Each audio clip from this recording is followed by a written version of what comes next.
Assalamualaikum warahmatullahi wabarakatuh.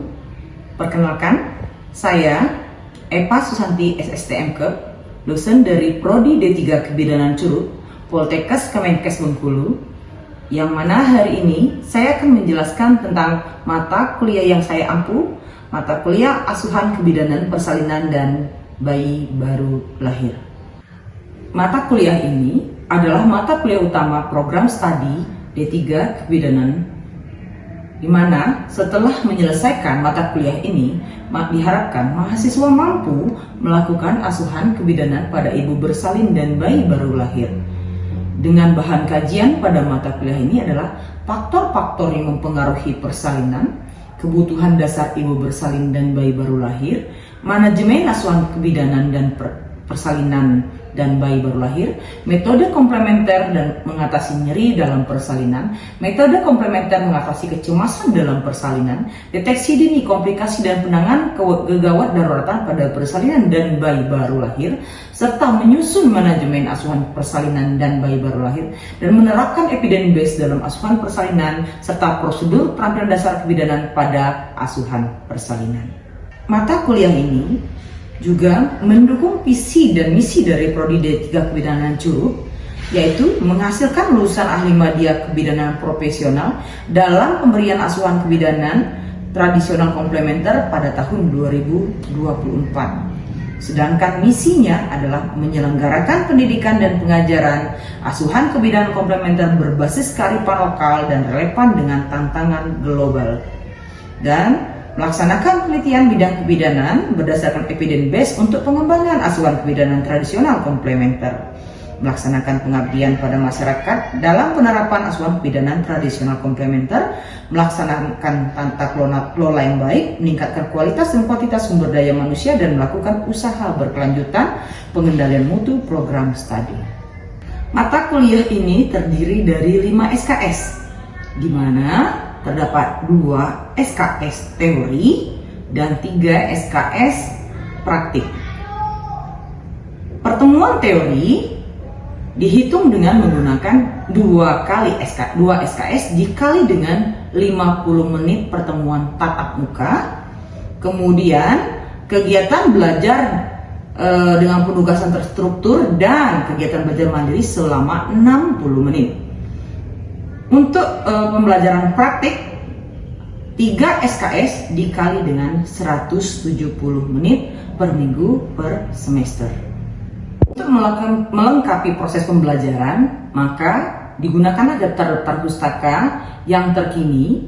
Di antaranya adalah daftar pustaka utama Obstetri William, buku 3 asuhan kebidanan pada infartu, panduan praktis maternal dan neonatal, buku kebidanan dan penyakit kandungan dan keluarga berencana untuk pendidikan bidan, panduan pengajaran asuhan kebidanan pada persalinan, textbook of midwife, buku keperawatan maternitas, buku acuan asuhan persalinan, buku midwifery update terkini tahun 2020, dan modul asuhan kebidanan persalinan dan BBL. Selain dari buku utama, di sini juga ditambahkan untuk daftar pustaka diantaranya beberapa penelitian dan buku-buku keluaran terbaru dari pedoman dari WHO. Di antaranya adalah Recommendation Intrapartum Care for a Positive Childbirth Experience yang dikeluarkan oleh WHO, kemudian Audit of Intrapartum Care based on National Guideline for Midwife and Birth Service, kemudian Psikologi Basis on Pain in Labor and Delivery, efektivitas guide imaginary kombinasi aromaterapi lemongrass terhadap kecemasan ibu bersalin kelas 1 fase laten, efektivitas diafragma breathing exercise kombinasi aromaterapi mawar terhadap skor kecemasan menjelang persalinan pada ibu hamil premigrapida, dan kemudian pengaruh pemberian aromaterapi lavender pada ibu bersalin kelas 1 fase aktif terhadap persepsi nyeri persalinan, yang merupakan hasil penelitian dari tim pengajar. Penilaian pada mata kuliah ini terdiri dari penilaian hasil belajar UTS, hasil belajar UAS, praktik, dan kemudian tugas dan kuis yang diberikan nilai skor 20%. UTS dan UAS memiliki poin sebesar 15% dan praktik sebesar 50%. Metode dan strategi pembelajaran dalam mata kuliah ini dilakukan dengan kuliah tatap muka dan baik offline maupun online. Kemudian ceramah tanya jawab, small group discussion, dan resitasi. Dalam pembelajaran praktek terdapat berbagai metode pembelajaran yang ditetapkan, diantaranya menggunakan sistem simulasi, dan dalam menyusun manajemen Parne menggunakan sistem pembelajaran cooperative learning, di mana nanti mahasiswa belajar secara berkelompok untuk menyelesaikan masalah yang diberikan, kasus yang diberikan, dan kemudian mempresentasikan dalam kelompok diskusi. Pertemuan pada mata kuliah ini terdiri dari 16 pertemuan, di mana 7 pertemuan dilakukan sebelum UTS, dan kemudian dilanjutkan dengan UTS. Kemudian 7 pertemuan lagi dilakukan setelah UTS dan dilakukan 1 pertemuan UAS. Baik, Assalamualaikum warahmatullahi wabarakatuh. Waalaikumsalam warahmatullahi wabarakatuh.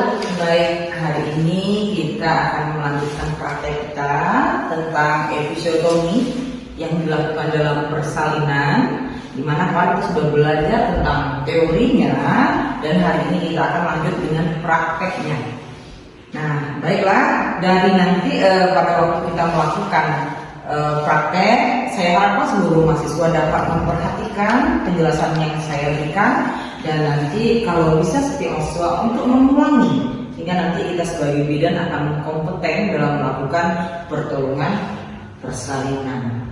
Baik, sebelum kita mulai, ya, saya mau review lagi dulu tentang pemahaman kita tentang dari episiotomi ini. Baik, sebelumnya ada yang masih ingat apa itu episiotomi? Sudah. Episiotomi adalah suatu tindakan insisi yang dilakukan pada perineum untuk memperlebar jalan lahir. Tindakan ini dilakukan pada saat kontraksi ketika jaringan sedang merentang agar mudah terlihat daerahnya dan perdarahan tidak terlalu parah. Oke, bagus sekali. Oke, kalian ingat ya. Baik, kita lanjutkan tadi. Ada yang tahu episiotomi ini indikasinya dilakukan pada apa? Benar. Ya, silakan. Adapun indikasi dilakukannya episiotomi yaitu yang pertama perineum kaku, kemudian Iya, perineum pendek, Iya. kemudian partus prematurus, Iya. selanjutnya ada bayi besar dengan perineum yang kaku, Oke. kemudian adanya gawat bayi atau gawat janin dan harus dilakukan segera tindakan. Iya. Kemudian penyakit kelahiran seperti sungsang, distorsia bahu, dan juga ada jaringan parut pada perineum atau vagina yang memperlambat adanya pembukaan. Iya, betul. Jadi jaringan parut ini bisa terjadi pada waktu persalinan yang lalu ibu mengalami luka dan penyembuhannya yang tidak sempurna sehingga terjadi jaringan parut, dan ini memiliki resiko untuk terjadi robekan jalan lahir. Sehingga pada kondisi tersebut bisa dilakukan episiotomi. Sekarang masih ada yang ingat apa itu jenis-jenisnya?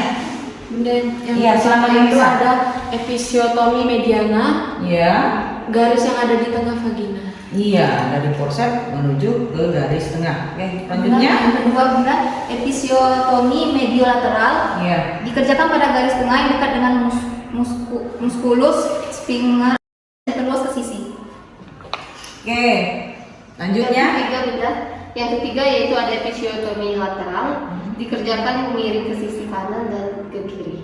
Oke, baik. Bagus sekali ya. Tadi sudah bisa mengulangi lagi supaya nggak bingung nanti ya. Bagian mana yang akan kita gunting. Ini penting sekali nanti kalau kita melakukan tindakan ini, dan untuk dokumentasi kita bahwa kita melakukan jenis episiotominya yang mana. Baik, tadi kita sudah memahami apa itu definisi, kemudian kita sudah mengenal tentang indikasi dan jenis-jenisnya. Maka di sini kita akan mengulang lagi kenapa episiotomi ini secara rutin tidak boleh dilakukan. Pada waktu yang lalu, ya sebelum kita melakukan APN dan sebagainya, episiotomi merupakan suatu hal yang rutin dikerjakan baik pada klinik, pada rutin tanpa indikasi. Akan tetapi saat ini episiotomi tidak boleh dilakukan menjadi suatu hal rutinitas, tapi disesuaikan dengan kebutuhan pasien. Ini menjadi penting. Kenapa? Karena kalau kita melakukan episiotomi itu banyak sekali menimbulkan risiko. Salah satunya meningkatkan perdarahan,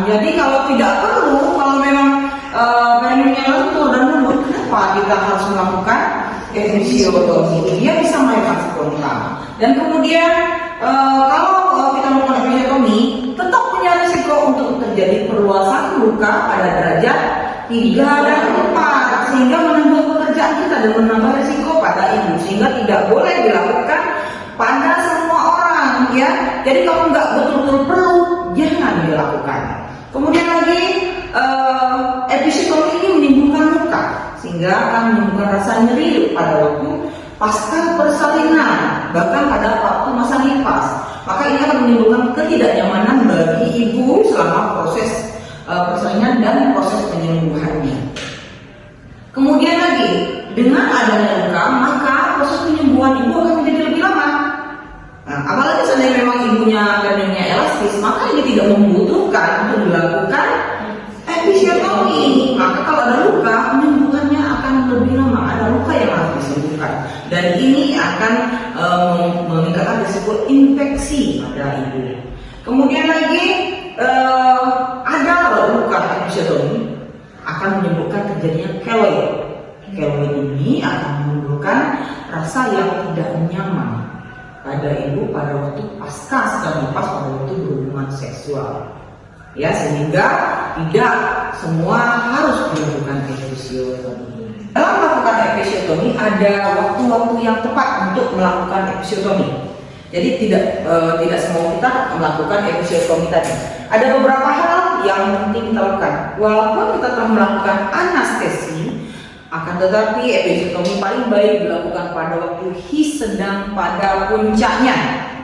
Ya, jangan pada waktu his mereda. Jadi pada waktu his atau kontraksi sedang dalam puncaknya, sehingga nanti ibu tidak akan merasakan sama sekali guntingan yang telah kita lakukan.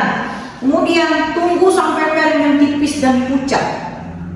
Ya, jadi pada waktu seperti itu kita sudah memastikan bahwa memang kebutuhan ibu adalah episiotomi, bukan hanya sekedar melakukan episiotominya. Jadi sudah betul-betul kepala tadi sudah menekan perineum sehingga terjadi penipisan pada perineum, baru kita melakukan episiotomi. Kemudian pada waktu kita melakukan pengguntingan, ini boleh lihat seperti ini. Ada kepala yang sudah 4-5 cm di depan pulpa. Jadi kepala ini sudah betul-betul terfiksasi di vagina. Ini bisa dilihat ya. Jadi nggak masuk lagi dia. Tapi bukan kaput, betul-betul kepala. Kan kita sering menemukan pada waktu persalinan itu ada benjolan, ya, benjolan itu yang berisi cairan, bukan tulang kepala, sehingga itu membedakan sekali ya. Tunggu betul-betul kepala ini sudah terfiksasi di vagina dengan diameter 4-5 cm. Baik, tadi kita sudah membahas tentang konsep teorinya, dan saya senang kalian masih cukup mengingat dengan baik, karena penting melakukan sesuatu tanpa ilmu merupakan suatu hal yang tidak tepat. Baik, nanti kita akan melakukan praktek. Saya minta nanti silakan mengambil posisi yang paling nyaman dan paling bisa melihat ke sini, dan nanti tolong mengamati dengan baik setiap yang saya jelaskan, sehingga nanti kalian bisa melihat secara detail. Bukan hanya memperhatikan langkah-langkah sesuai dengan daftar pilih, tetapi detail bagaimana melakukan episiotomi dengan benar, sehingga nanti Anda kompeten dalam melakukan episiotomi. Bagaimana? Sudah siap? Siap, Oke, kita mulai ya. Sebelum kita memulai, saya akan menjelaskan dulu tentang penggunaan lidocain atau extrakain, PHKin, ya. Ini banyak sekali yang digunakan untuk pengobatan anestesinya, obat anestesinya. Di sini rata-rata di pasar yang akan dijual adalah 2%.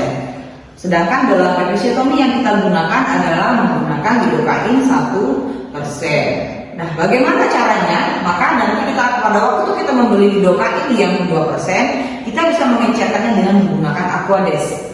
Jadi kalau kita di dalam satu ampul lidocain itu akan terdiri dari 2 cc, ya, 2 cc lidocain. Maka kita encerkan dengan Aquades sebanyak 2 cc juga. Jadi menjadi 4 cc. Maka ini sudah berubah persentasenya menjadi 1%. Dan ini bisa digunakan untuk melakukan anestesi di daerah area vagina. Sebelum kita melakukan episiotomi, kita memastikan memastikan dulu bahwa pasien tadi memenuhi syarat untuk melakukan indikasi dilakukannya episiotomi.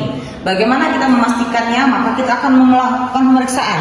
Ini contohnya, kepala janin sudah terfiksasi di vagina, ya sekitar 4-5 cm. Ini sudah terfiksasi. Kemudian kita coba dengan menggunakan jari kita untuk memastikan bahwa ini ternyata memang perineum ini betul-betul tebal dan menghalangi kepala janin akan lahir, sehingga ini menjadi indikasi kalau tidak dilakukan episiotomi maka ini akan terjadi robekan besar di perineum. Maka kita perhatikan tadi, oh iya ternyata kepala sudah 4-5 cm, ini sudah fiksasi, ini sudah tegang. Kalau yang kantong mungkin tidak terlalu terlihat ya, dia akan lebih menegang dan kepalanya itu betul-betul mengunci seperti ini, bahwa kita masukkan 2 jari kita ke sini, ini betul-betul kaku sehingga tidak bisa kita gerakkan. Sehingga ini menjadi dasar untuk dilakukan episiotomi. Kadang-kadang kita juga temukan bahwa pada daerah sini akan terjadi retakan-retakan kecil, ya, keluar sedikit-sedikit darah. Ini menandakan bahwa ini akan indikasi adanya robekan. Maka ini segera dilakukan episiotomi. Lengkap ya, sesuai dengan pertolongan persalinan. Tadi mungkin bila handskun kita sudah kotor sebelum melakukan tindakan, maka kita ganti handskun kita.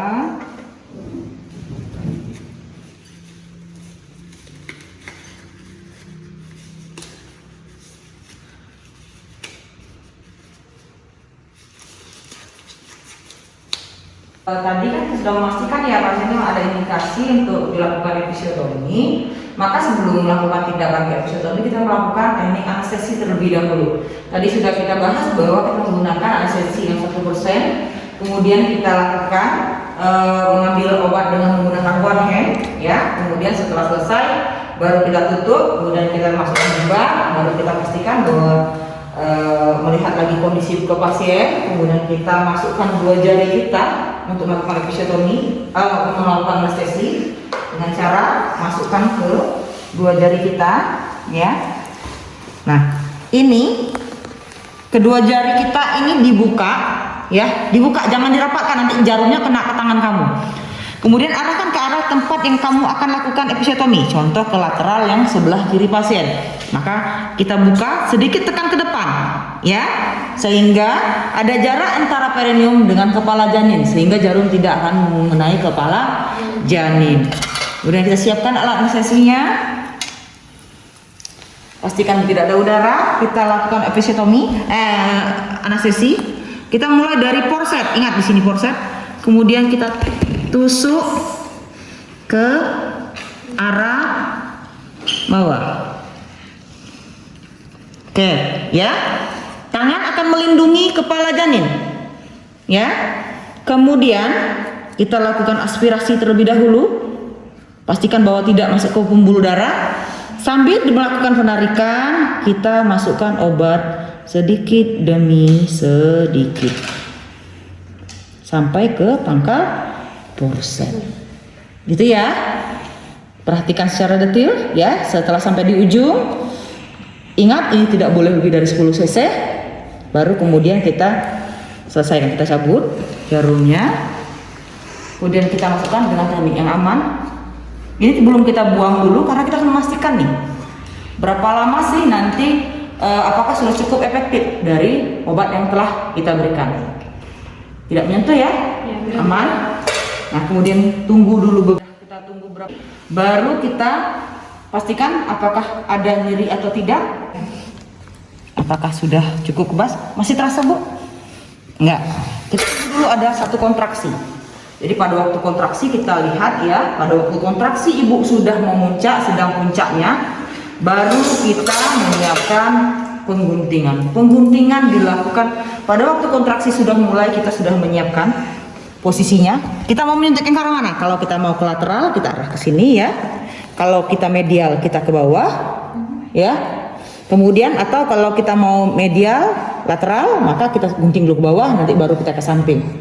Oke, nah kita siapkan di sini ya. Tangan ini berfungsi melindungi antara kepala janin dan gunting. Kita betul-betul tahu bahwa yang kita pegang ini cukup perineum. Kita pastikan betul-betul. Nah, kemudian kita lakukan pengguntingan dengan guntingan mantap. Tidak ada yang tidak boleh. Tapi kita lakukan pengguntingan, kita gunting dengan mantap 1 kali. Paling lebar 4 cm, tapi disesuaikan dengan kepala janin, ukuran janin. Jadi jangan semau-maunya kita krek, nanti sudah terlalu lebar ya. Kita lakukan guntingan mantap, 1 kali ya. Dimulai dari porset, bukan dari bibirnya ya, nggak boleh. Ini porsetnya, maka kita ambil ini. Oke, cukup jelas? Jelas. Iya. Oke, kalau kita mau medial kita ambil di sini, baru kita tambahkan, tapi lebih aman lateral tadi. Oke. Pada waktu puncak his terjadi, kita lakukan penguntingan. Gunting 1 kali mantap, krek. Oke, kemudian kita taruh alat ke bengkok. Kemudian kita lihat, kita lepaskan tangan kita dan kita pastikan bahwa apakah ada perdarahan yang aktif atau tidak. Ya, kalau seandainya kepala bayi belum langsung lahir, maka kita bisa menekan luka episiotomi dengan menggunakan kasa untuk mengurangi jumlah darah yang keluar. Ya, kalau kita nanti lihat nanti pada waktu setelah pemotongan akan muncul tuh ada beberapa mungkin pembuluh darah yang terkena, sehingga kita lakukan penekanan dengan menggunakan kasa. Nah, setelah ini tadi pada waktu ibunya mengedar, kita tetap melakukan penahanan perineum supaya tidak terjadi robekan tambahan. Tetap melakukan penahanan perineum, kemudian menahan kepala, melahirkan secara APN di parietal, ya, kemudian semuanya itu harus dilakukan sesuai dengan tahapan APN sehingga tidak ada penambahan robekan. Oke, setelah bayi lahir, selesai melakukan perawatan pada manajemen aktif skala 3, sambil menunggu kelahiran plasenta, kita bisa mengecek luka jahitan tadi, luka guntingan kita tadi, apakah ada perdarahan yang aktif, perlukah penjahitan sampai derajat berapa, dan apakah memang perlu penjahitan segera atau masih bisa kita tunda. Nah, selanjutnya untuk pertolongan kita lanjutkan dengan menggunakan metode APN yang sudah kita pelajari. Kita sudah mempraktekkan tentang episiotomi. Nanti kita untuk penjahitan akan kita lakukan dengan sesi pertemuan berikutnya tentang penjahitan jalan lahir. Ya, dari yang saya jelaskan tadi, apakah ada yang ingin ditanyakan atau didiskusikan? Silakan. Mau nanya? Yang mungkin masih ragu dari penjelasan saya, oh bunda saya nggak jelas loh. Yang bagaimana sih dari proses bagaimana, atau ada yang memang kurang tahu loh. Ini guntingannya ini seberapa banyak atau gimana? Ada yang ingin ditanyakan? Bunda, Ya. tadi sudah di episiotomi, terus lalu kalau bayi itu belum lahir juga, Bunda, itu bisa dilakukan episiotomi lanjutan atau tidak? Oke, baik, saya menjelaskan ya bahwa episiotomi itu kita lakukan 1 kali, makanya kita betul-betul memperkirakan. Kadang-kadang kepala janin itu yang lahir itu belum lahir juga, itu bukan masalah perineum saja. Biasanya disertai dengan lilitan tali pusat atau posisi yang kurang baik, maka kita tidak selalu menyelesaikan semuanya dengan episiotomi. Betul-betul lihat kebutuhan pasien. Kalau memang perineum aku, selesaikan perineum aku dengan episiotomi. Akan tetapi kalau seandainya posisi yang kurang tepat, maka mungkin posisi mengendar yang kita ubah. Bisa jadi posisi jongkok atau posisi miring kiri, disesuaikan dengan kebutuhan dan kemampuan pasien. Ya, tidak semuanya masalahnya perineum saja. Karena serta tadi saya bilang, kepala sudah terfiksasi, ternyata ada lilitan tali pusat, dan ini juga akan menyebabkan hambatan dalam pengeluaran kepala janin. Itu ya. Ada lagi? Cukup jelas atau salah? Cukup. Ada lagi yang mau tanyakan? Tidak ada? Tidak, Bunda. Cukup jelas? Jelas. Ya. Oke, baik, kalau sudah cukup jelas, saya nanti minta dari kalian untuk mengulangi 1 orang, silakan mencoba. Episiotomi nanti saya akan pantau. Nanti kalau seandainya memang ada, nanti kita saling koreksi ya. Semua memperhatikan, saya mau lihat bahwa kalian memperhatikan, jadi perhatikan temannya pada waktu melakukan, kemudian nanti kita koreksi apa sih yang salah dan benar, kemudian nanti baru kita sama-sama meluruskan apa yang sudah kita pelajari. Dan harapan saya semua mahasiswa dapat melakukan ini, karena ini merupakan keterampilan dasar kita sebagai seorang bidan. Jangan sampai bidan tidak tahu bagaimana cara mengepisiotomi. Oke, siapa yang mau bisa mempraktekkan? Mencoba mengulang? Siapa? Iya, boleh. Silakan Natasha.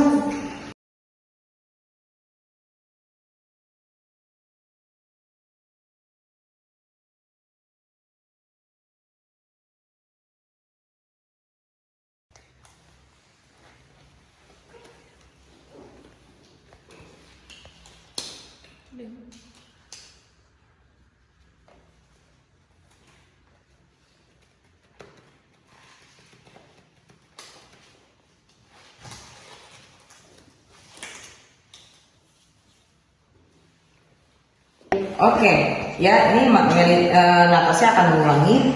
Mungkin masih ingat apa yang pertama kita lakukan? Pastikan ada Indikasi.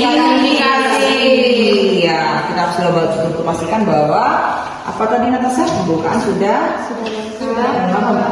kepala sudah, memasuki kepala sudah depan vagina 5 cm.